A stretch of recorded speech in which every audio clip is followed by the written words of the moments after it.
Bonjour et bienvenue dans mon atelier. T'as vu un peu la voix et tout. Bonjour, bonjour et bienvenue dans mon atelier. On voit que c'est un métier. Bonjour Lisa et bienvenue dans mon atelier. Bienvenue dans Histoire d'artisan. Je suis Lisa Mier et je serai votre guide dans l'exploration de l'artisanat. Histoire d'artisan revalorise le savoir-faire manuel et intellectuel des artisans d'art. Pour cela, nous accompagnons les entreprises à innover en intégrant les artisans d'art comme experts en matériaux. Ce podcast est le reflet d'un univers merveilleux et riche avec lequel collabore Histoire d'artisan. Aujourd'hui, nous accueillons Charles Balleret, coutelier. Cet épisode a été enregistré avec masque, vous l'entendrez sûrement. Avec Charles, nous parlons de culture geek, de la place de la femme dans la coutellerie et le besoin de retrouver du lien entre la main et la tête. J'espère que nos nombreux débats vous passionneront autant que nous. Belle écoute!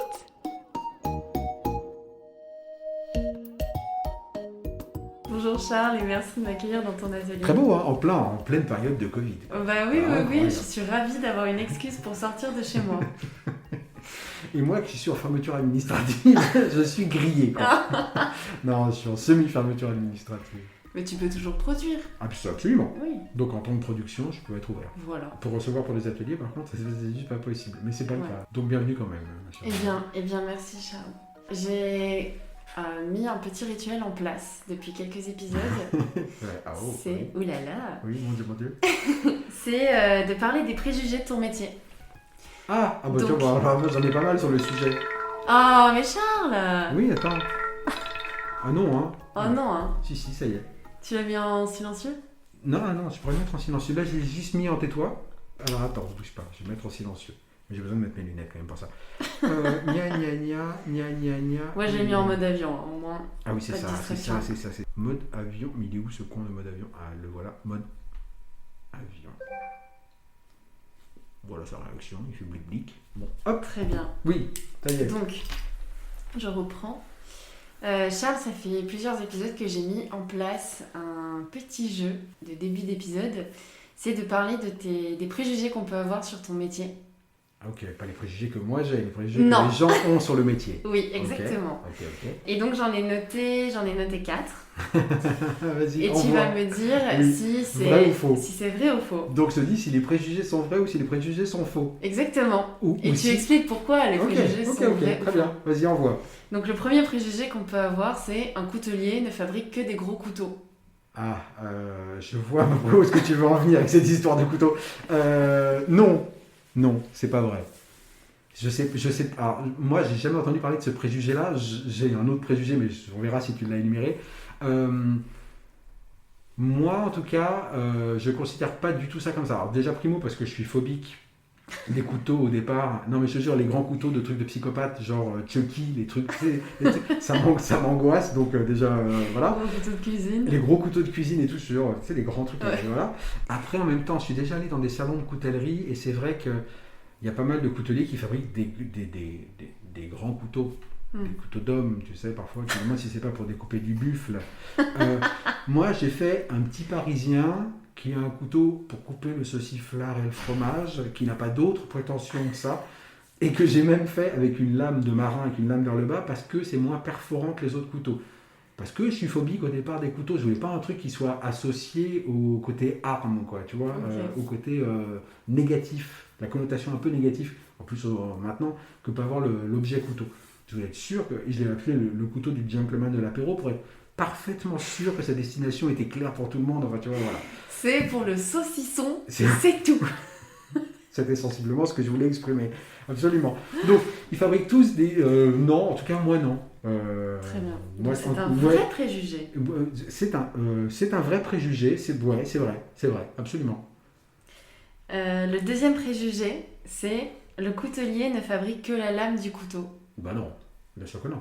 Il y a même dans les manuels de coutellerie, les anciens manuels de coutellerie, mais genre je te parle de trucs qui datent du XVIIe siècle, hein, qui sont sourcés à la BNF et tout, enfin tu vois, qui t'expliquent bien, il y a des chapitres sur le travail du manche, non, pas du tout.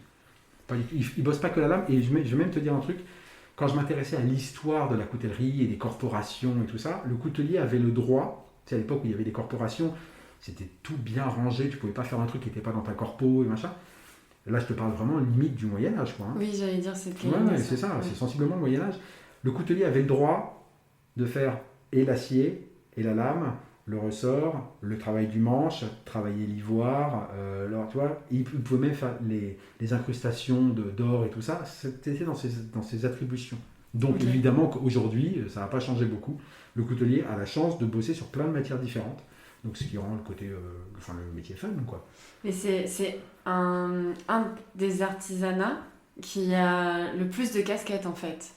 Ouais, parce que la ferronnerie est très axée sur le métal, pas nécessairement le fer d'ailleurs, enfin ni l'acier. Ils font très souvent du laiton, enfin tu vois, il y a plein de choses plus élaborées que juste les grandes rampes d'escalier, quoi. Je sais plus comment ça s'appelle, bon voilà.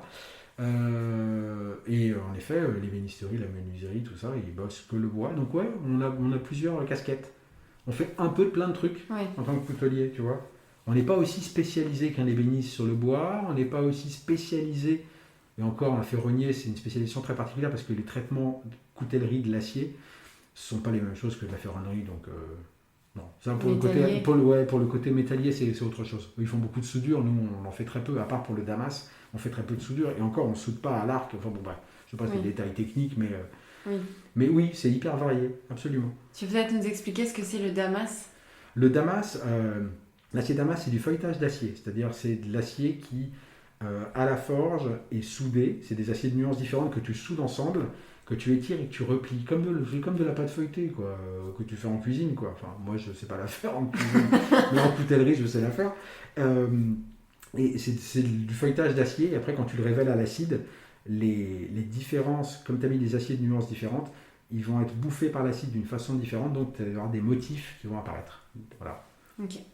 Le troisième préjugé, c'est un coutelier, ça n'existait qu'au Moyen-Âge. Alors, je présume que ça existait même encore avant, le métier de coutelier, parce que le couteau étant quasiment le plus ancien outil, en réalité. Alors, même quand ils étaient faits en pierre, c'était déjà des instruments pour couper, les silex, et ça va couper.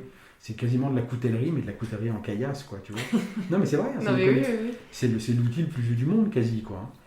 Avec le caillou pour éclater la gueule du voisin. Mais là, c'est pas un outil, c'est une arme, quoi. Ouais, ou avec la masse, tu vois. Mais évidemment que c'est pas juste au Moyen-Âge, puisque l'homme a toujours eu besoin d'avoir des outils tranchants. Que ce soit comme outil, que ce soit pour faire la guerre, enfin, tu vois. Les Vikings, ils étaient avant le Moyen-Âge, alors même ils étaient au début du Moyen-Âge, mais ils faisaient déjà des sublimes épées. Les épées, ça date pas de là, ça date les Grecs en avaient déjà, elles étaient en bronze. C'est de la coutellerie en fait. Sans que ça soit s'appelé, ils n'étaient pas couteliers, c'est un forgeron, il fabriquait ses trucs et puis roule ma poule, quoi, tu vois. Mais donc non, ça date de bien avant et ça existe encore.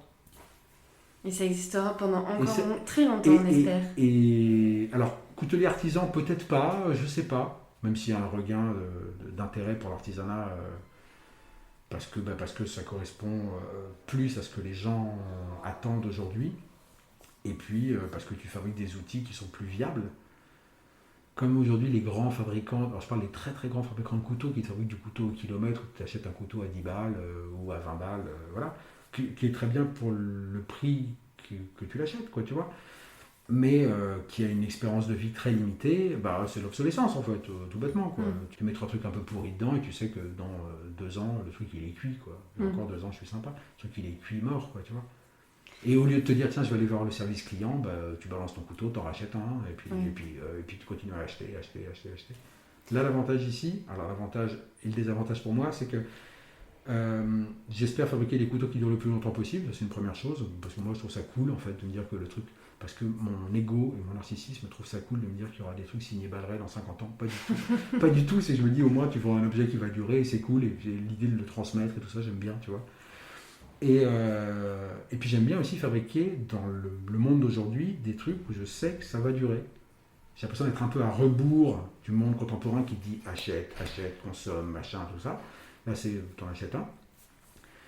Le désavantage, c'est quand tu as un pépin avec un client, il n'y a pas de service client pour faire tampon. Le service client, il est là devant toi, là, tu vois. Donc il y a un pépin avec un client, tu as le positif et tu as aussi le négatif. Tu vois, t'as pas une espèce de nébuleuse pour gérer le problème. Donc voilà. Bon, en même temps, c'est le truc d'être indépendant.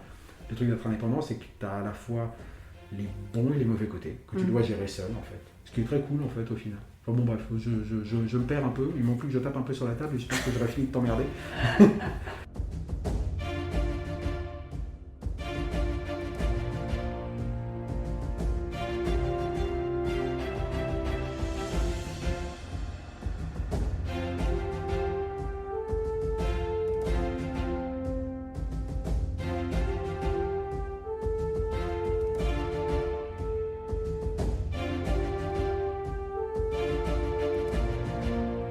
Mes couteaux, j'ai l'impression qu'ils se...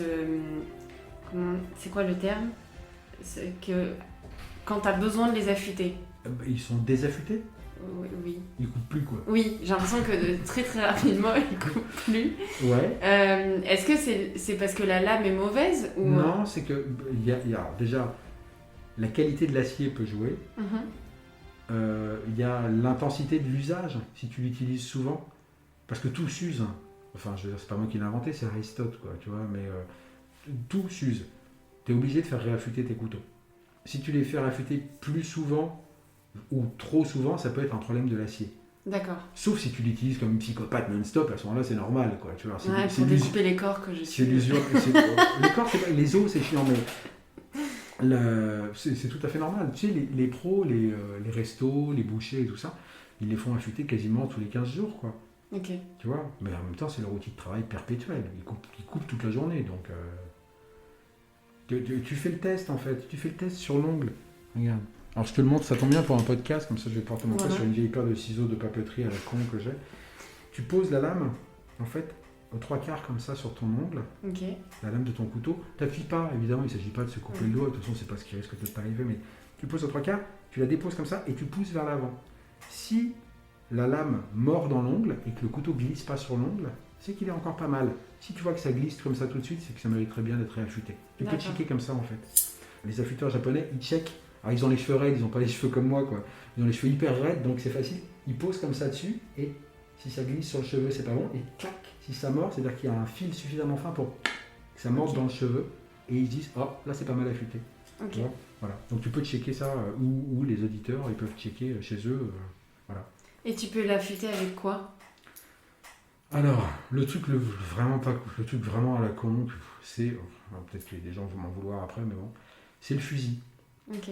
Le fusil. Ça se trouve partout. Ouais, puis mais ça affûte pas quoi. Ah ouais? Non, c'est pas bien. Franchement, c'est pas bien. J'ai pas d'action dans les compagnies anti-fusil, pas du tout. Ouais, c'est pas ça du tout. Le mieux, franchement, ça demande un coup de main, mais après, c'est un investissement qui va ça coûte 70 balles. Tu achètes les pierres à affûter, tu sais, qui font à peu près 20 cm de long, comme ça, sur peut-être 10 de large, qui font 3 d'épaisseur. Et c'est des pierres à eau. Donc tu te fais une petite installe dans ta cuisine, tu mets de l'eau dessus, enfin voilà, il faut les faire tremper dans l'eau pendant un petit moment, il y a tout un tas de petits trucs, mais une fois que tu as pris le geste, non seulement c'est agréable à faire, ça marche hyper bien, ça affûte super bien. C'est joli aussi, non? C'est assez beau. Non, puis en plus, tu as les mains dans la flotte, le son de l'affûtage est hyper agréable, enfin franchement c'est hyper... Moi j'aime bien, c'est assez reposant en fait.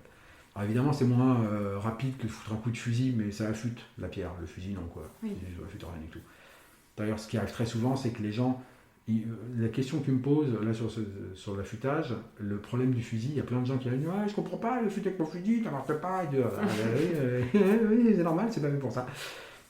En fait ce qui se passe c'est que tu donnes un petit coup comme ça, en fait ça amenuise l'angle de ton tranchant, c'est-à-dire que plus tu as d'angle dans ton tranchant, plus c'est coupant. Oui. Ok. Donc le fusil, il fait que travailler un tout petit peu au bout comme ça, mais il y a un moment, si tu veux refaire un angle bien sur un tranchant, tu es obligé d'enlever de la matière, tu es obligé d'enlever de l'acier. Donc il faut un outil qui permette de dégraisser l'acier. Le fusil ne peut pas faire ça. D'accord. La pierre, elle peut le faire. Le backstand peut le faire, enfin des machines-outils qu'il y a dans un atelier, oui. Mais en attendant, la pierre, pour chez soi, c'est ce qu'il y a de mieux. D'accord. C'est un coup de main à prendre. Ce que je conseille aux gens, c'est en gros, tu as besoin de 2 trucs. Non, tu as besoin de 3 trucs. Tu as besoin du couteau. Non, attends. Tu as besoin d'acheter une pierre à 70 balles. Ouais. Qui va te durer des années, quoi. Donc franchement, un investissement minime, quoi. Un fusil, ça doit coûter 25 balles, donc tu vois. Tu as besoin de temps.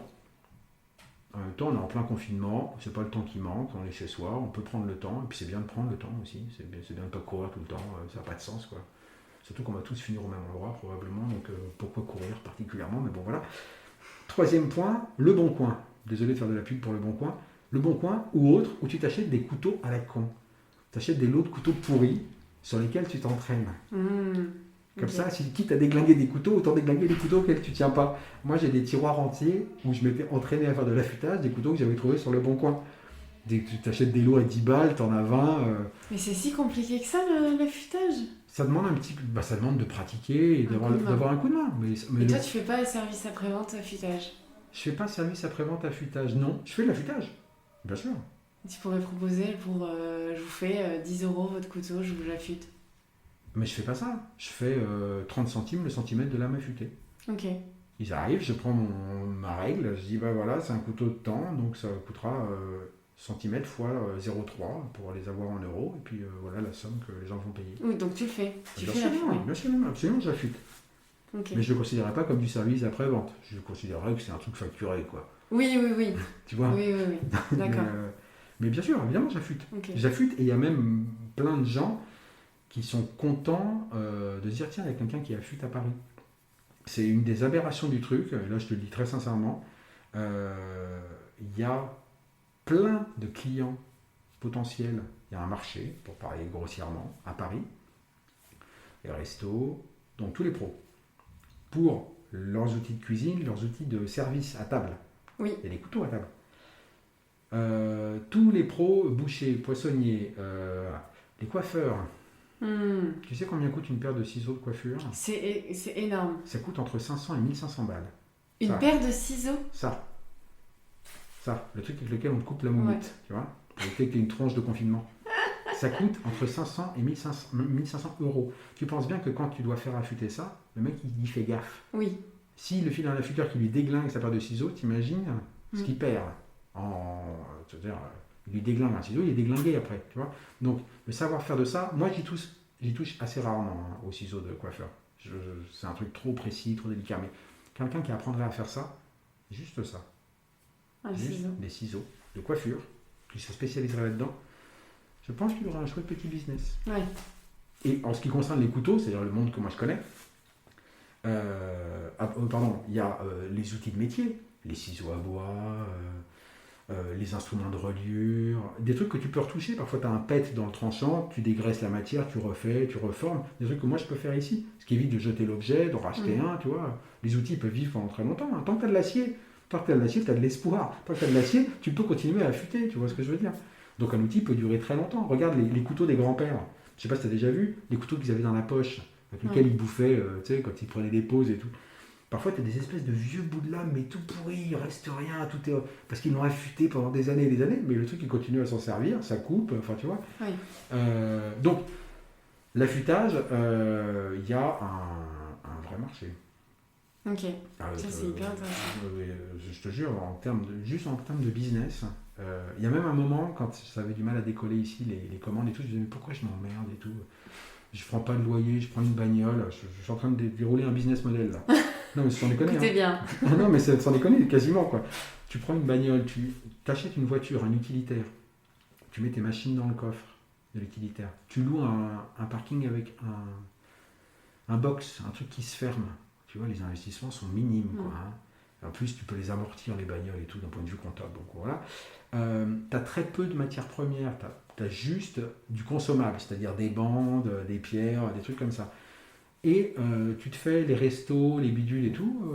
Le ratio revenu-charge me paraît très honorable comme business. Ouais. Parce que ce qu'il y a sur le marché, c'est moi qui suis coutelier, mais qui ne suis pas rémouleur. Mais ça s'appelle rémouleur. Ça s'appelle rémouleur, absolument. Et à l'époque, il y avait des rémouleurs ambulants. Parfois, ils ont une grosse meule en pierre. Ils se baladaient dans les rues avec leur petit chariot et tout. Ils faisaient sonner la cloche. Les gens descendaient de chez eux. Moi, j'ai connu ça quand j'étais gosse. Et pourtant, je suis pas né au Moyen-Âge, quoi. Quoique. Et les gens descendaient avec leurs couteaux. Le mec, tchac, tchac, tchac, tchac, il les affûtait. Tu remontais avec tes couteaux. Et ils faisaient des rues comme ça, au fur et à mesure. Mais on a perdu des business models, en fait. Et ben ça, figure-toi qu'il y a encore des rémouleurs ambulants. Sauf que l'écho que j'ai des pros, c'est... J'en ai connu, les mecs qui défoncent les couteaux, c'est de la daube et tout. C'est des trucs que moi, alors je suis pas là pour sauver le monde, c'est que moi je les rattrape ici. Parce que peut-être que j'ai plus le geste, parce que ça s'apprend, parce que ça se pratique, et parce qu'il faut faire gaffe aux outils des gens, puisque c'est leur business, quoi, tu vois. J'avais une anecdote, parce que je sais que tu adores les anecdotes, et puis je sais que dans tes questions que tu m'as filées, il te faut une anecdote. Alors je vais te raconter une première.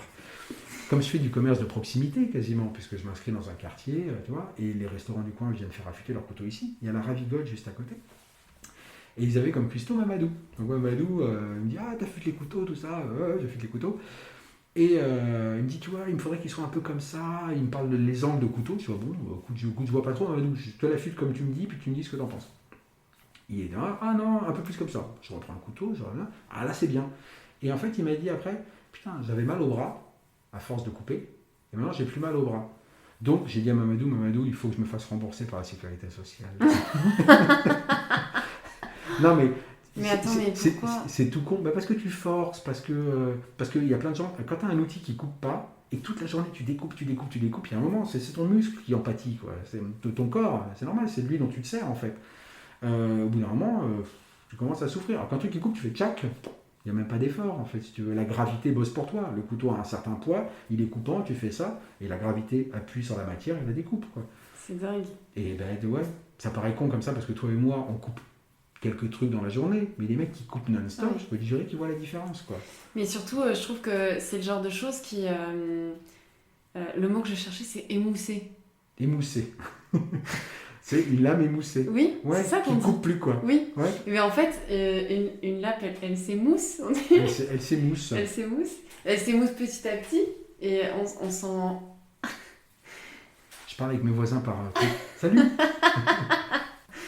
Oui, donc une lame, elle s'émousse, et en fait, comme c'est petit à petit, on s'en rend pas trop compte. Si, tu vois bien que tu forces plus. Oui, mais... Et des moments, tu te dis, oh, fais chier. À un moment, tu te dis, ah, mais aujourd'hui, j'ai mal au bras, c'est bizarre. Et là, tu fais, ah, c'est peut-être parce que... Mais ça vient petit à petit, quoi. C'est pas un truc que d'un coup, t'as cassé, et tu fais, ah mince, oui, c'est cassé. Absolument. Mais c'est pour ça que quand t'apprends à affûter chez toi, et que t'apprends à faire le geste tout seul et tout, régulièrement, t'entretiens tes couteaux. Parce que quand il est très désaffûté, tu as plus de boulot pour le réaffûter que quand il est un petit peu désaffûté. Ok. Tu vois ? Donc tu as tout intérêt à le faire régulièrement. En fait, ça prend moins de temps, tu fais tchac tchac tchac, il est impec, tu vois. Et très vite, tu prends en fait goût et tu es content d'avoir des outils qui coupent. Parce que c'est plus pratique. Ouais. Tout simplement, c'est plus agréable aussi, quoi, tu vois. Comme quand tu as des ciseaux. Les ciseaux, c'est plus flagrant. Quand tu as des ciseaux qui ne coupent pas, et que tu es en couture, tu veux couper un bout de tissu que ça ne coupe pas, ça te fait chier, quoi. Là, même pour couper du papier, déjà, ça t'emmerde. Tu sais, il y a des moments où ça coince, le papier il froid, c'est tout. Ben, c'est la même chose. Mais c'est intéressant ce que tu dis, parce que j'ai fait des cours de couture. Ouais. Et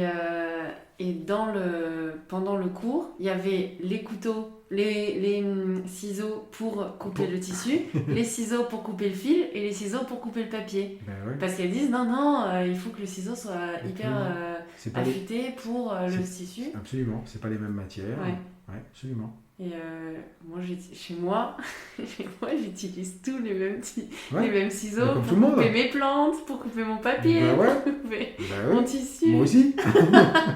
Qu'est-ce que tu crois ? Alors que là-bas, c'est mais là-bas, quand tu es en mode pro, c'est normal. Ouais. Comme tu penses que tu vas pas chez un chef, en prenant le couteau chez un chef, chaque commis, tout ça, a ses instruments. Il prend pas le couteau du voisin. S'il prend le couteau du voisin, le voisin lui en prête un, mais à la con. Tu sais, il a dans son truc, il dit tiens, prends celui-là, il est à la con. Mais c'est pas genre, c'est mes couteaux, ils sont pour moi, hein, c'est pas du tout du protectionnisme. C'est que c'est un outil de travail, il a une façon de l'affûter, de travailler avec et tout, qui est liée à lui, la façon dont son corps se dispose, quoi, tu vois. Donc, voilà. Ok. Je présume pareil pour les nanas de la couture. Troisième préjugé, parce que là, qu'est-ce que c'est que ces parenthèses, Lisa ? Elles sont trop longues. Bah oui, mais c'est fou ça. Heureusement qu'on peut couper, quoi, parce que c'est fou. Troisième préjugé. Non, c'est le quatrième et dernier. Ah bon, mais non. Mais si. Vas-y, refais-moi. Mais non. Le troisième, c'est ça n'existait qu'au Moyen-Âge. Ah oui, c'est vrai. Le quatrième, c'est un coutelier ne fait que des couteaux. Un coutelier ne fait pas que des couteaux. Non. Un coutelier peut faire plein d'autres outils tranchants. Ça s'appelait à l'époque, il y a aussi un autre métier qui s'appelle taillandier, c'est-à-dire les outils taillants. Mais moi, ça m'est arrivé de faire d'autres outils tranchants qui n'ont strictement rien à voir avec le couteau, quoi. Comme? Alors, je ne sais plus comment ça s'appelle. J'ai fait ça pour un de mes voisins artisans qui avait un ancien outil. Donc, il est ornemaniste, c'est-à-dire qu'il sculpte le bois pour faire des ornements. Ok. Tu sais, dans les grands anciens salons tout en bois, ou même pour les cadres, tu vois, les cadres en bois, voilà, ça s'appelle ornemaniste. Et il avait un outil, c'est pas une craponette, je sais plus comment ça s'appelle, je suis embêté. Donc c'est un espèce de petit ciseau à bois où tu tires comme ça et t'enlèves des tout petits copeaux de bois.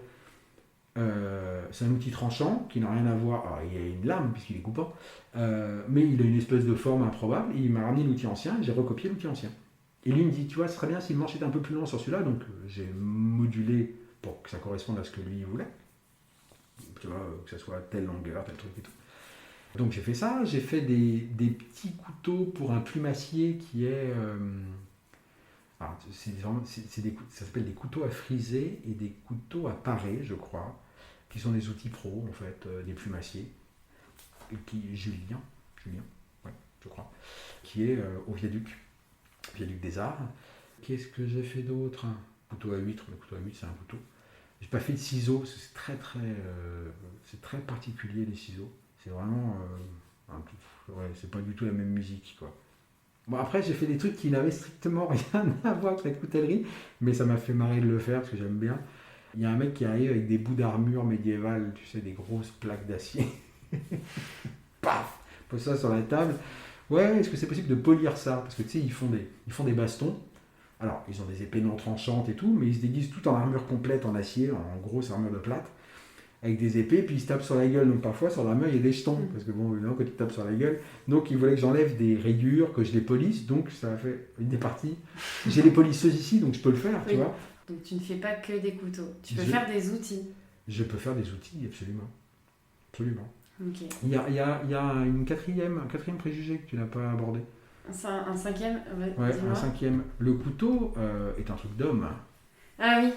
Alors là, celui-là. C'est un truc de bonhomme, le couteau. C'est un truc de bonhomme. D'ailleurs, il y a une très chouette expression que je ne citerai pas à la radio, un rapport avec un attribut masculin et son couteau, que je ne citerai pas. Par décence, évidemment, par rapport à l'auditoire. Mais tu remarqueras que c'est un attribut masculin qui est dans l'expression, c'est pas un attribut féminin. C'est vrai que... Donc, tu vois, et on a l'habitude... En fait, en gros, il y a implémenté dans l'inconscient collectif un truc que le couteau, c'est un truc d'homme. Toi, on t'a offert un couteau quand tu étais gamine. Très souvent, tu offres ça aux garçons. Oui. Donc, je pense qu'il y a dans le couteau une symbolique du pouvoir, comme dans l'épée, il y a une symbolique du pouvoir chez les rois. Le pouvoir, c'est pas les femmes qui doivent l'avoir, tu sais bien. Bah oui, bah non, c'est pas possible. C'est un grand débat contemporain et moderne que non, c'est pas possible. Hein. Donc, inconsciemment, c'est un peu installé comme ça. C'est-à-dire que moi, je regarde quand tu fais des ateliers. Alors déjà, très souvent, il y a des noms de nanas en réservation et c'est des barbus qui débarquent. Donc, je sais que c'est pas les nanas qui viennent. Au bout d'un moment, au début, je me dis ouais, cool, il y a plein de nanas qui vont venir dans les ateliers. Rien du tout. Rien du tout. Donc, préjugé, le couteau est un truc d'homme. Évidemment que c'est pas du tout mon point de vue sur le sujet. Un outil n'est pas genré, quoi. Surtout que le couteau est un truc d'homme, sûrement, mais malheureusement, ou heureusement, qu'importe, c'est pas le sujet non plus, c'est souvent les femmes qui font à manger dans les foyers. C'est ce que j'allais dire. Absolument. Et elles font pas ça avec des fourchettes. Donc, j'ai parfois des femmes aux ateliers, et je suis très content d'avoir des femmes aux ateliers, et je regrette de ne pas en avoir plus. Et j'ai même eu une fois, mais c'était vraiment exceptionnel, j'ai eu une fois une nana dont c'est le mec qui lui avait offert l'atelier, et elle est restée en couteau pliant. Alors, en couteau de table, ça m'arrive d'avoir quelques femmes, mais c'est pas du tout la majorité, j'en ai connu, ça représentait un quart de la population qui fréquente l'atelier. Couteau pliant, ça fait 1%. Je dis, tu regardes l'expression dont on parle, il est parti avec ça et son couteau, tu vois bien que ça concerne que les hommes, quoi. Ouais. Tu vois, donc... Amis féministes, détournez cette expression. Je ne vais pas, moi, la détourner aujourd'hui, vous la détournerez comme vous voulez. Non, mais tu vois, c'est pas du tout anodin. Ouais. Et je pense que c'est lié à la symbolique du pouvoir. Très intéressant, c'est vrai que j'avais pas pensé à ce. Moi, je pensais que c'était le premier que tu allais tu vois, parce que pour moi, c'est oui, le premier parce qui me qu'en vient à plus, l'esprit. j'ai tendance un peu féministe, alors j'aurais dû penser, mais non. Et oui, mais enfin, puis moi, je parle d'expérience par rapport aux Ouais. gens que je vois, et pour le moment, je me dis, mais t'es quand même bizarre cette histoire. Mm. Ça, plus quand je vais au salon de coutellerie, où je vois 99% de couteliers. Ouais. Très peu de coutelières.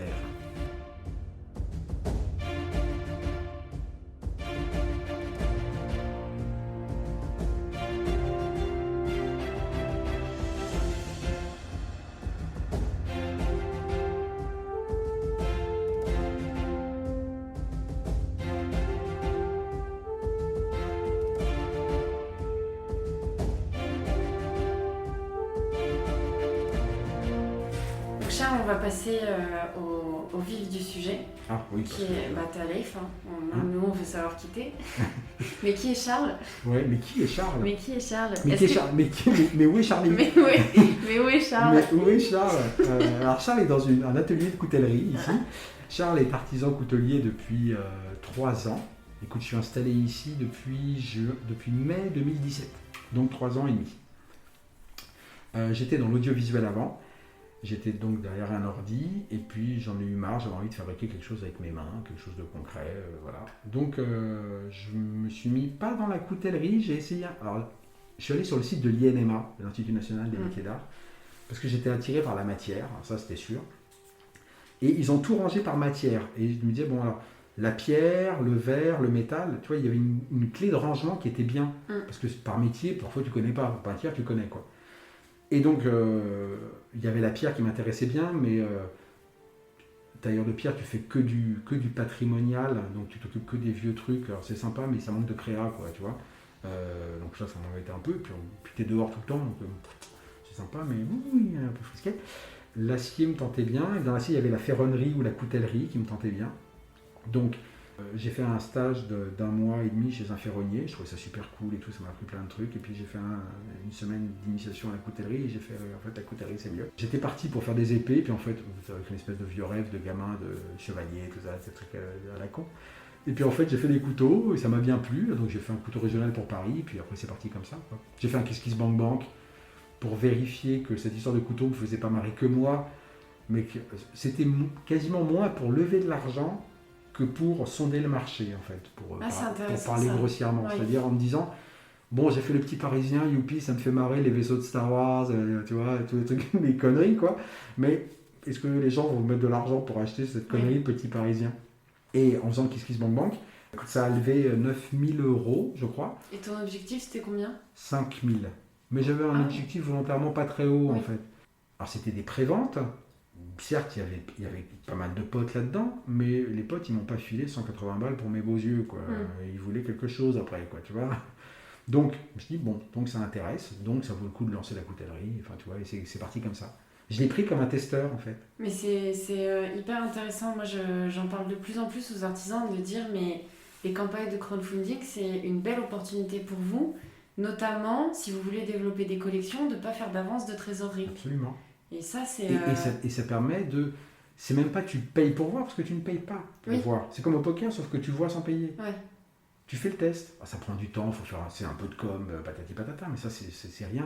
Et si ça fonctionne, tu dis, en fait, ça c'est bien. Ouais. Et en effet, tu fais pas d'avance de trésorerie. Et donc, du coup, tu l'as fait que pour le petit parisien? Je l'ai fait que pour le petit parisien, avec comme volonté de, par le petit parisien, proposer aux gens de nous aider, parce que j'étais avec mon associé à l'époque, qui est parti depuis, de nous aider à monter une coutellerie à Paris. Il n'y en avait pas, d'artisans couteliers à Paris. Et t'es toujours le seul? Non, je suis plus le seul. Weekendoo dit que j'ai inspiré des gens. J'ai l'impression d'être maître Yoda. Oui, j'ai inspiré des gens. Tout petit et tout vert. Façon Star Wars. Ouais, c'est ça, oui. Oui, coutelier, tu deviendras. Non, maintenant, attends, il y a Sylvain. Alors, je sais pas où est-ce qu'il est installé maintenant. Et il y a surtout une coutelière. Alors, je ne l'ai jamais rencontrée. Elle s'appelle pas Anaïs, mais c'est un nom qui ressemble à ça. J'espère que si elle m'écoute, elle va me dire qu'il est con. Mais bon, et elle est pas loin. Elle est, je crois, à Ivry ou quelque chose. Elle est en région parisienne en tout cas. Donc, et des jeunes. Ils sont plus jeunes que moi, quoi, tu vois. Donc voilà, il y en a quelques-uns. Okay. Donc ça, c'est cool. Donc tu as fait ta campagne pour le petit parisien. J'ai fait ma campagne pour le petit parisien. Ça a été une réussite. Et puis après, je me suis installé ici. Ok. À la cour de l'industrie, puisque les gens ne voient pas dans le micro, à la cour de l'industrie, dans le 11e arrondissement à Paris, dans Paris Intramuros, Ok. en ayant fait le petit parisien. Je suis parisien de naissance, je suis parisien d'habitation, je m'intéresse pas mal à l'histoire de Paris. Et je fais un couteau régional pour Paris, tu vois, je me disais que ça ferait la blague, quoi. Ouais.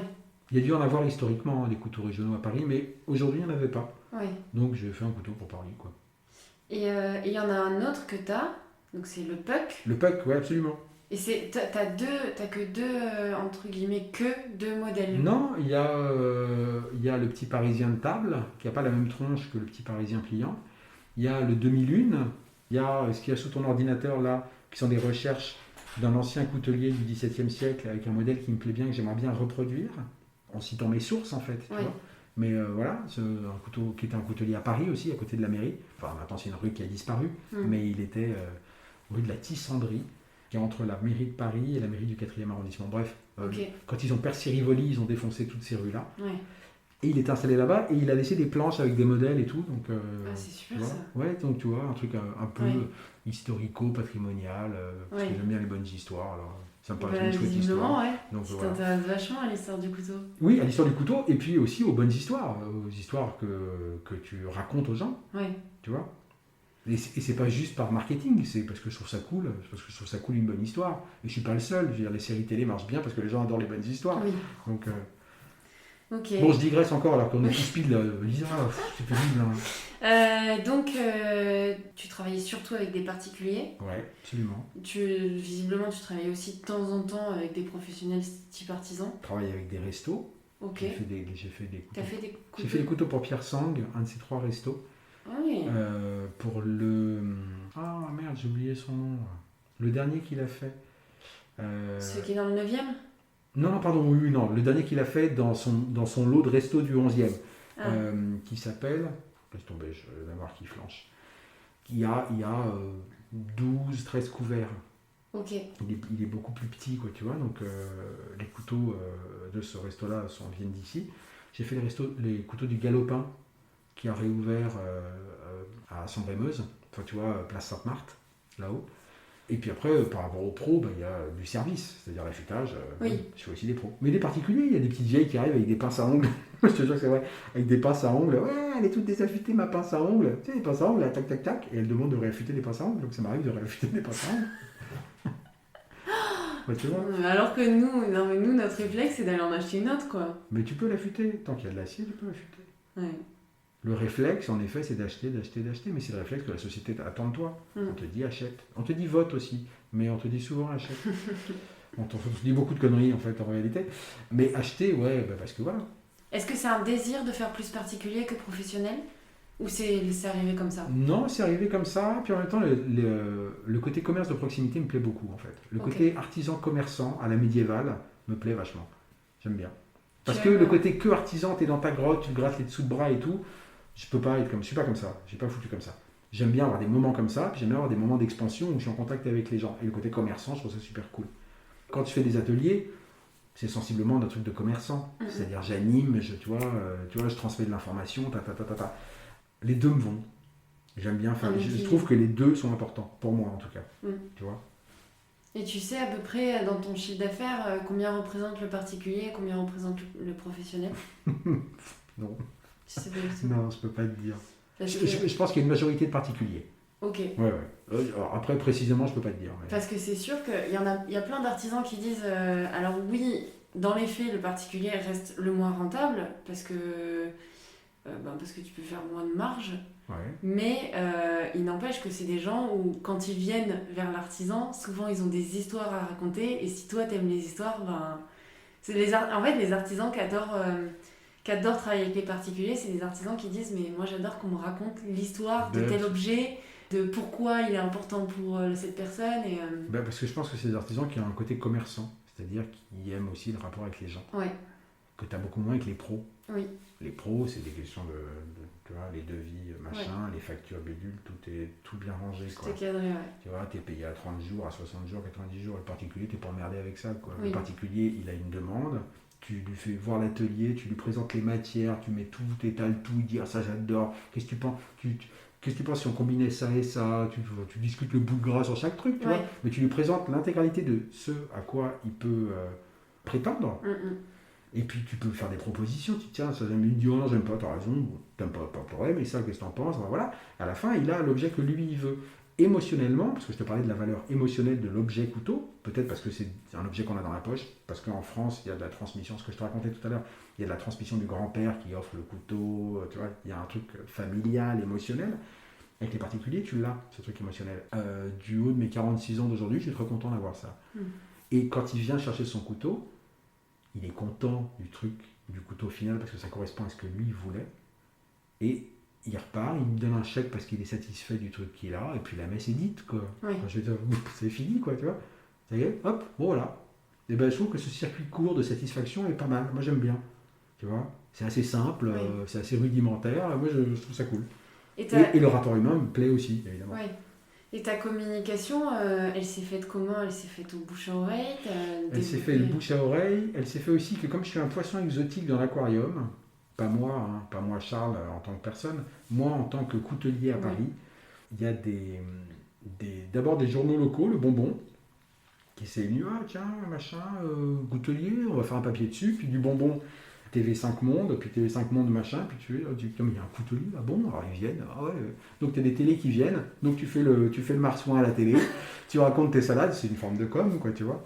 Tu es dans l'audiovisuel, donc tu dois avoir l'habitude. Ouais, c'est-à-dire que les caméramans trouvent que il n'y a pas besoin de faire 2-3 prises, quoi. En général, je fais une prise, j'ai raconté mes conneries, et puis c'est fini, quoi, tu vois.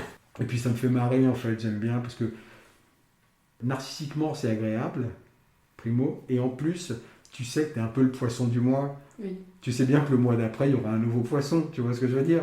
Donc, il y a un côté un peu drôle là-dedans, un peu dérisoire, en fait, que moi j'aime bien, quoi. Je trouve ça... Ah, je vous ai vu à la télé, monsieur. Tu dis, ah ouais, bon, bah écoutez, super. Il va falloir changer de programme quand même, hein, parce que il faut pas regarder n'importe quoi, madame. Non, mais tu vois, bon. Non, mais les reportages qui ont été faits, et sur la cour, parce que j'aime bien aussi que les gens viennent ici, comme ça je mets en valeur la cour, parce que je trouve que c'est un endroit sublime, et puis il n'y a que des artisans, enfin tu vois, c'est un super climat en plus pour bosser.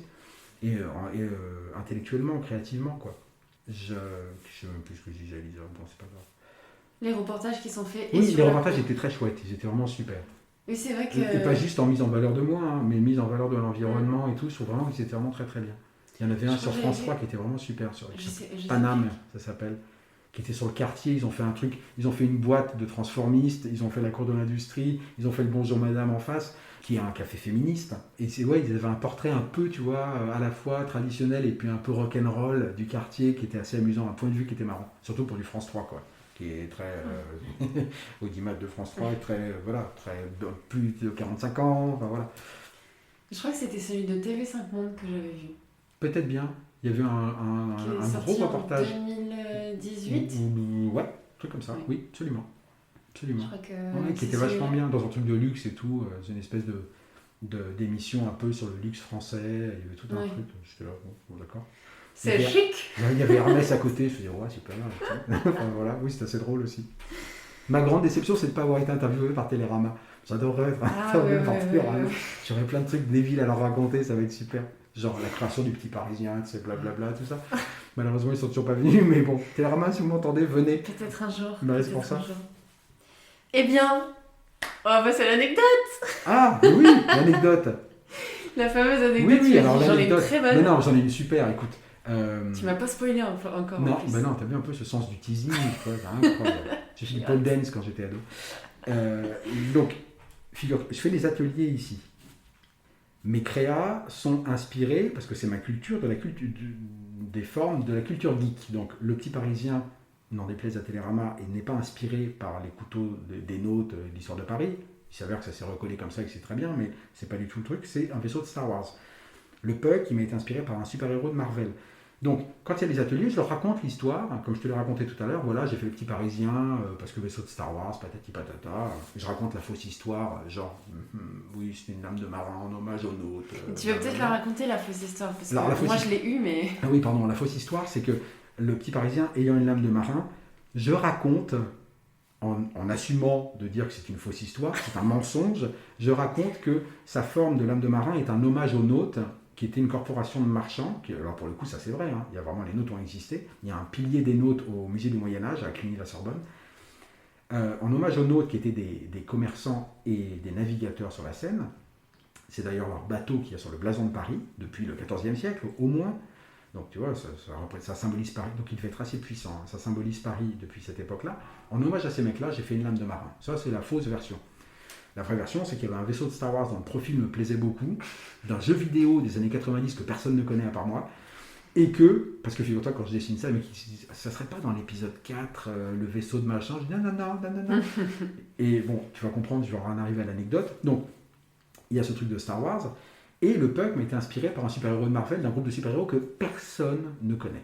Mais personne. C'est vrai qu'en regardant le puck, je ne vois pas. Et non, mais... Et pourtant, j'en connais un peu. Et bien, figure-toi que il y a une fille de Weekendo qui m'appelle et qui me dit « Mon père s'est inscrit à un atelier, voilà, est-ce qu'il peut venir avec sa corne de cerf pour faire le manche ?» Je dis « Viens, qu'il vienne avec, et puis on voit quand il a si c'est travaillable ou pas. » Parce que ça dépend de plein de données, savoir si elle est suffisamment dense, bref.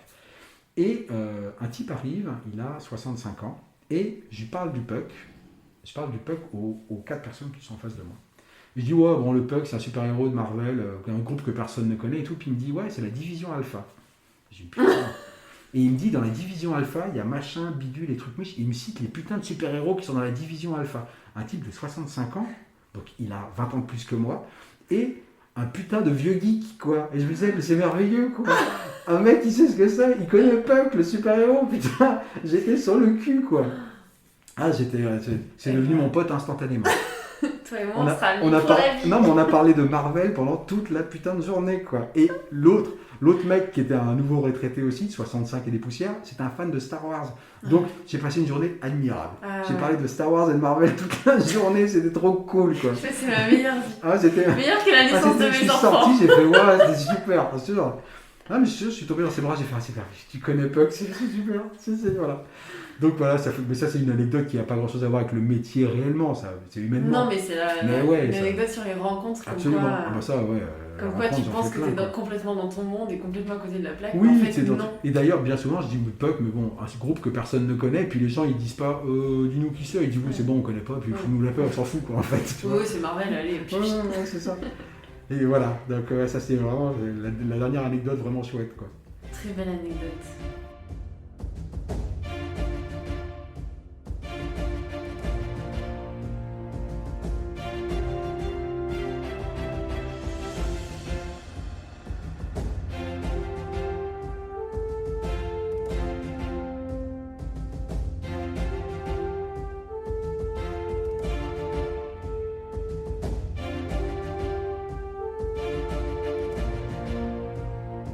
Alors, il reste 4 questions. Ouais. On n'est pas obligé de toutes les faire. Il y a une question sur les principaux challenges que tu rencontres, approvisionnement, matière, vente, délai, communication, etc. Ouais. Une question sur tes projets actuels, une question sur tes projets futurs et une question sur comment tu vois l'artisanat d'art. L'avenir de l'artisanat d'art. Sachant que l'avenir de l'artisanat d'art, elle peut être très courte. Genre, moi, je pense que ça va revenir, mais j'aimerais bien l'avoir. Bah écoute, moi, alors peut-être que tu veux me poser la question sur l'artisanat d'art avant que je me mette à parler. Je pense que les gens faisant de plus en plus de boulot à la con. Alors là, je te vais parler de la main. Attends, du coup, tu veux qu'on passe du temps sur la dernière question, c'est ça ? Ok. Ouais. Attends, je te pose la question. Bah oui, c'est pour ça. Voilà. Bah, Lisa, qu'est-ce que tu fous ? C'est quoi ce filage là ? Je sais pas, c'est n'importe quoi. Ouais. Mais c'est quoi cette idée de partir à 4 heures aussi ? Du coup, j'en viens à la dernière question, Charles. Bouge pas, parce que je crois qu'il y a quelqu'un qui a quelque chose pour moi de courrier. Tiens. Ah, mais voilà, il me fait perdre du temps aussi. C'est moi là. Merci. Salut. C'est hyper important. Bon, ouais. Ça a collé. Hein ?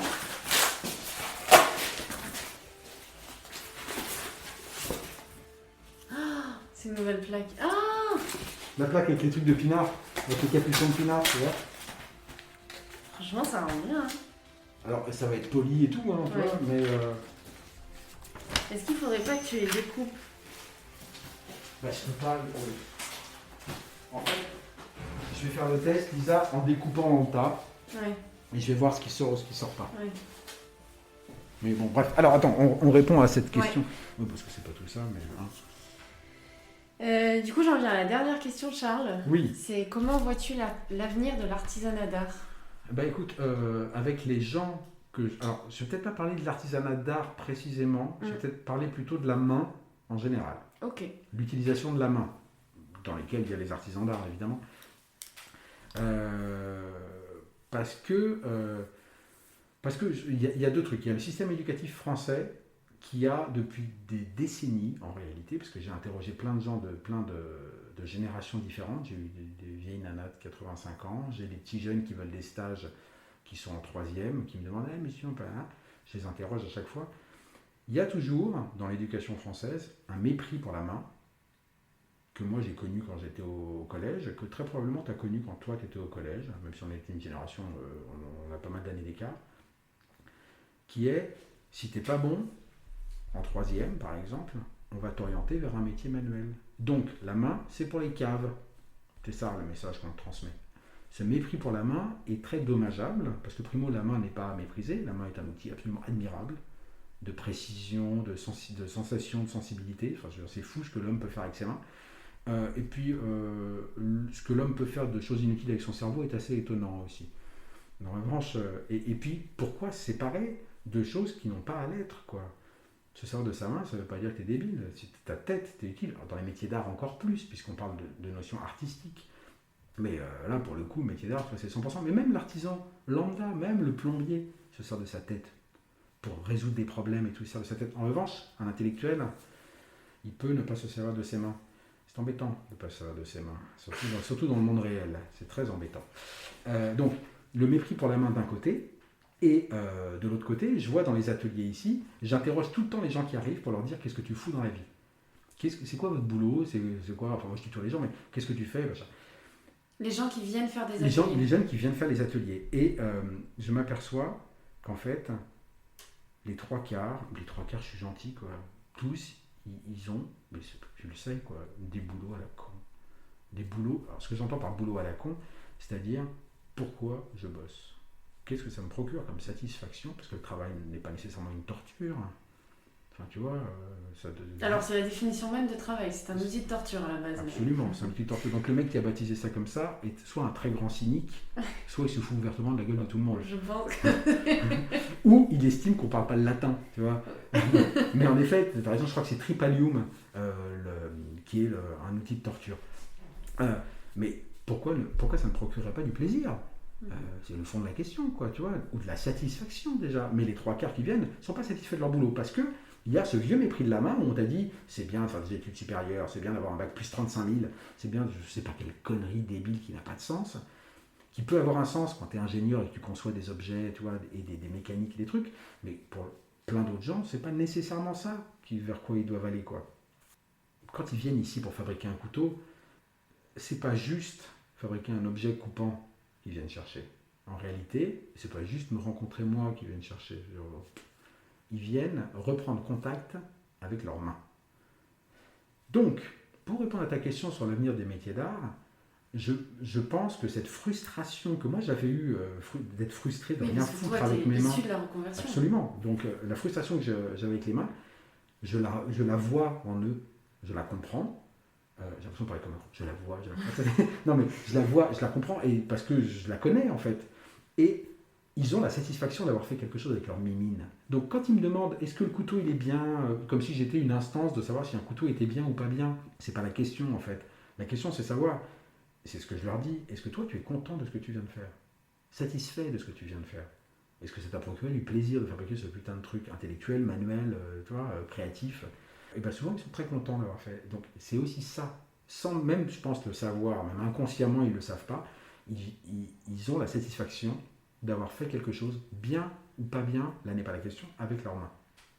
Donc je pense que l'avenir de l'artisanat d'art, si on arrête de mépriser la mimine, messieurs les ministres de l'éducation, merci d'écouter, la main n'est pas méprisable, la main est tout à fait honorable, c'est un putain d'instrument.